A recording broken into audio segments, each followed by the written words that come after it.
All right, good morning and welcome to What Shape Are You In? I'm excited to be here this morning.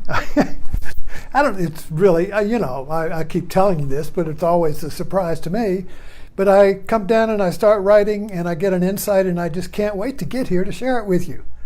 And today's insight is Trump as the Matador. Now, I've been writing about the Cohen testimony. And yesterday, the talk was on the Cohen, or the morality play of Cohen. And it's a gift that keeps on giving. Now, one of the big questions that has not been answered is, why do people love and protect Trump? It's not rational. Nobody can figure it out. And even the Cohen hearing,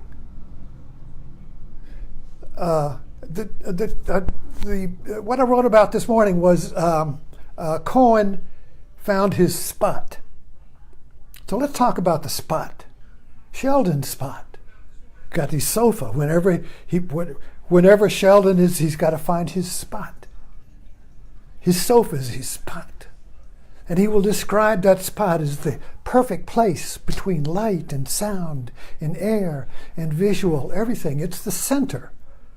The spot is the center of the world. And if you find your spot, you cannot be moved. Martial arts is all about that. The master is in his spot. Bruce Lee is in his spot. Everybody, it's like a matador. The karate people, they come running and attacking and whoosh, whoosh, whoosh, shoo, shoo, shoo. And he just swishes them like the matador. These bulls come. Why? He's in his spot.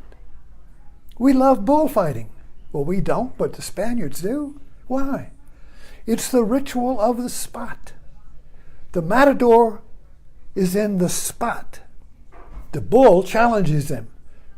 The bull wants to knock the matador off his spot so the bull can retain his spot. There can only be one spot, one center. You can't have two centers. You can't have two tomcats in the backyard. One of them is going to be defeated. So there can only be one spot. There can only be one center. The wheel can only have one axis. There can only be one God. There can only be one tent pole. You see, one spot. But there is always two. So we're always get married. Who's got the spot? Who's in control? Who's in the center, you see? You got two. But there can only be one. Wah, wah, wah, wah. If they can't figure it out, they're going to get divorced. If they exchange spots, well, today you should choose what to do. Tomorrow I'll choose. What do you want? All right. What do you want? I'll do that. You're in control. You're in control. You share. Anyway. But the point I'm trying to make is that there can only be one spot, and the bullfight is a ritual of this cosmic dance between the matador and the bull. Now, the bull represents the world. The bull's got two horns. The world has pairs of opposites. The bull is the consort of the goddess, and the goddess creates phenomenal worlds. She creates the universe, and the universe comes in pairs of opposites, just like on Noah's Ark. The bull represents the moon, the crescent moon, two horns. Now, we say this, you're caught on the horns of a dilemma. What does that mean? The horns of a dilemma is a double bind. It means that no matter which way you turn, you're going to get gored by one of these opposites, you see. I choose this, you're gored by the other one. I choose that, you're gored by this one, you see, because they come like that. It's one bull, two horns. One, you see, two.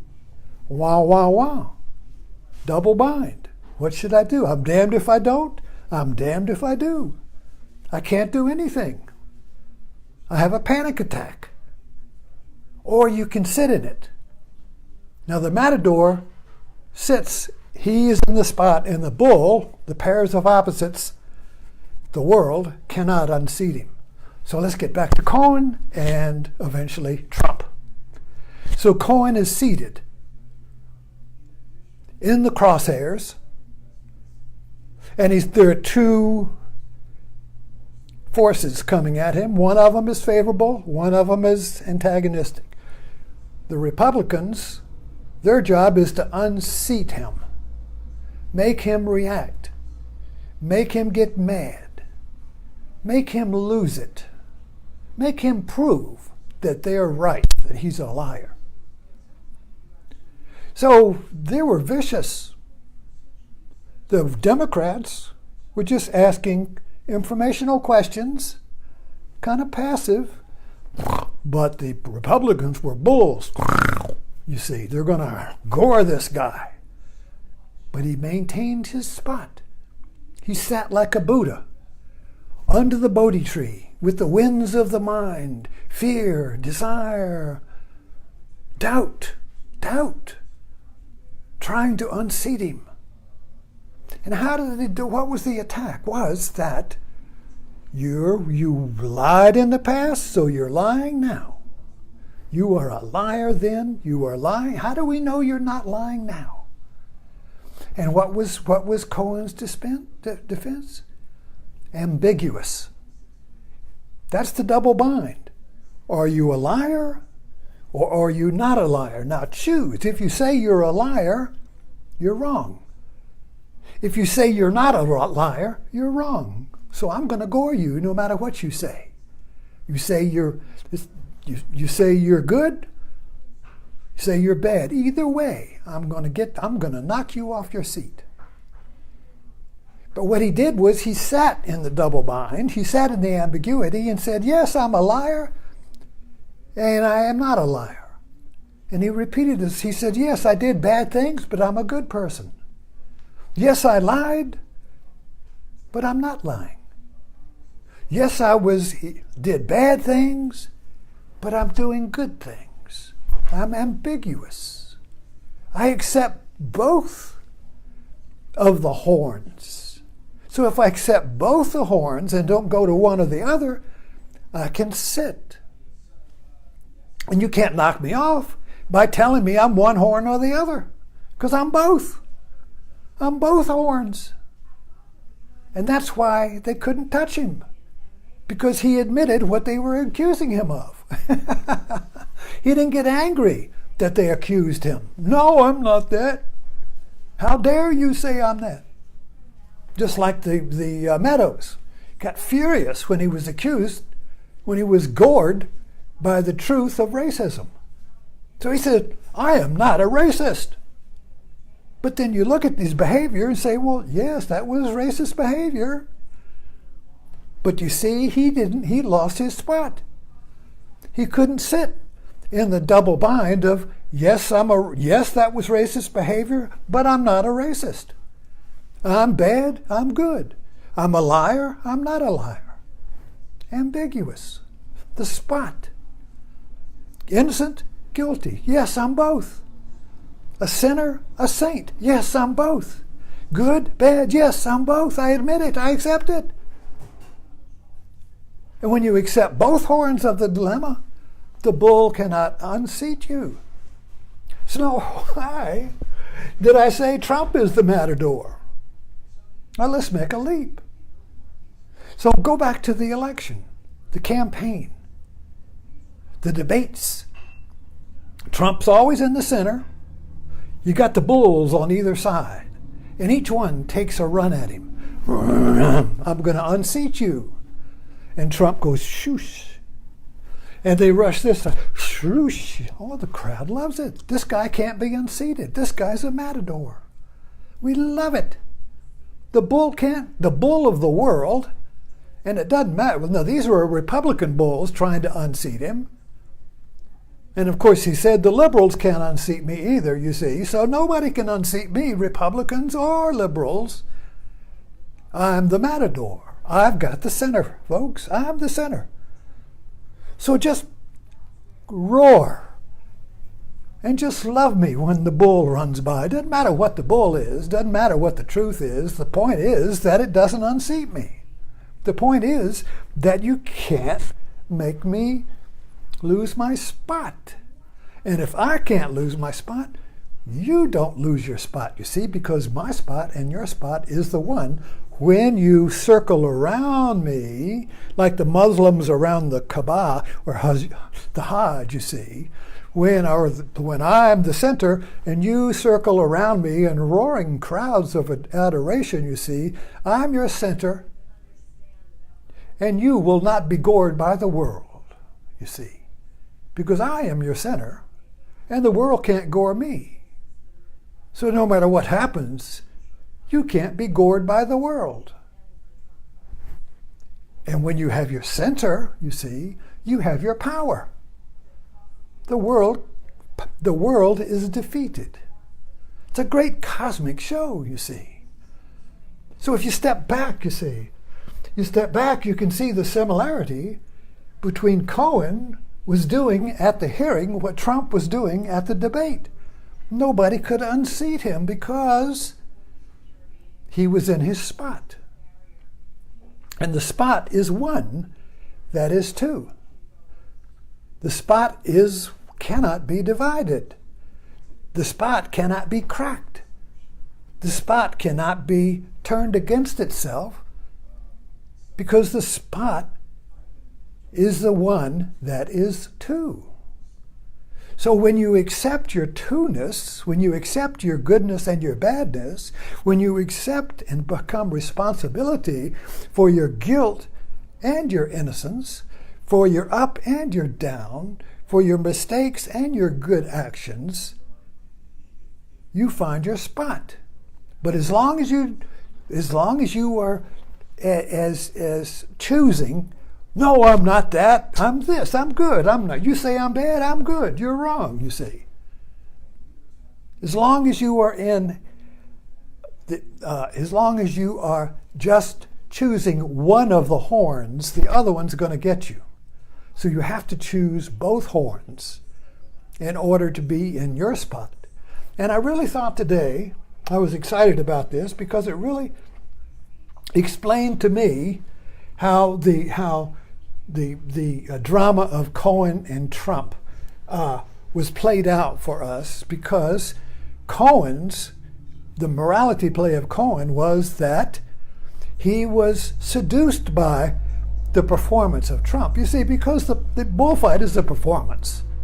The bullfight is a performance, which is a ritual. But of course, the bullfight in Spain is really blood. I mean, the Matador can get killed. And of course, the bull gets killed because he lost his spot. If the Matador loses his spot, the bull kills him. So it's a flesh and blood game, you see. Now, Trump was a real-time bullfight.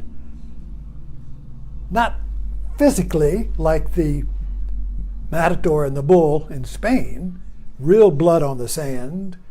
It's a psychological bullfight. That's where we are today. You have a fight, you can have a psychological bullfight and then go shopping with that person at Walmart. But the point is that Trump as the Matador is a ritual performance that takes place psychologically, not physically, because then people would have out guns and start shooting each other.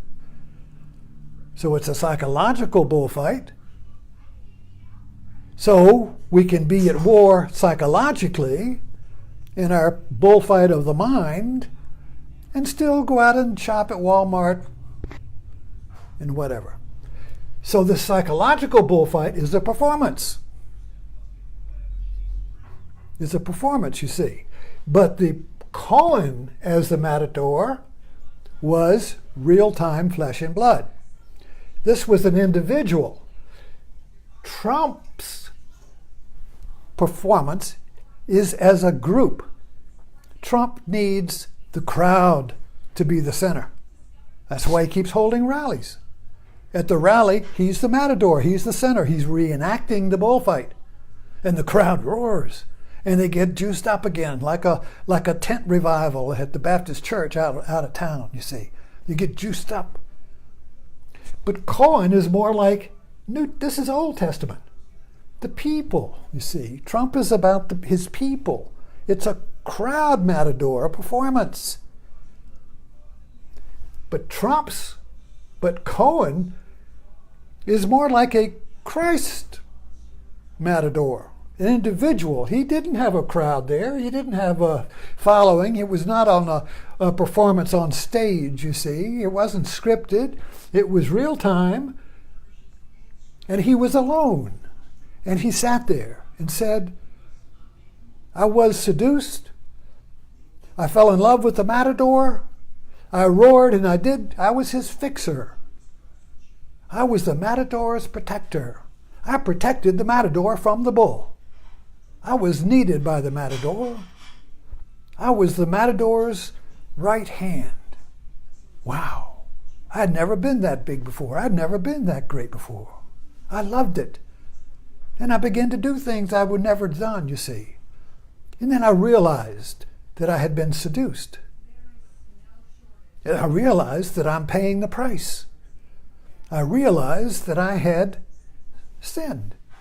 I realized that I had crucified myself.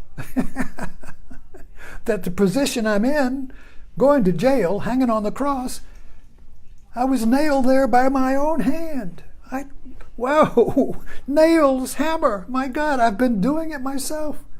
When I see that, I see the double bind, and the hammer and the nails fall from my hands, and I find my spot. And yes, I am both good and bad, sinner and saint, liar and truth teller. I am both. And I sit here. And that's all I can do. I sit here in my truth. And the bulls come. And the bulls come. And I sit. And they go by. Shoo, shoo. And they get angry. And they snort and they fume. And they paw the ground. And they go shoo. They can't touch him. Thanks for dropping in.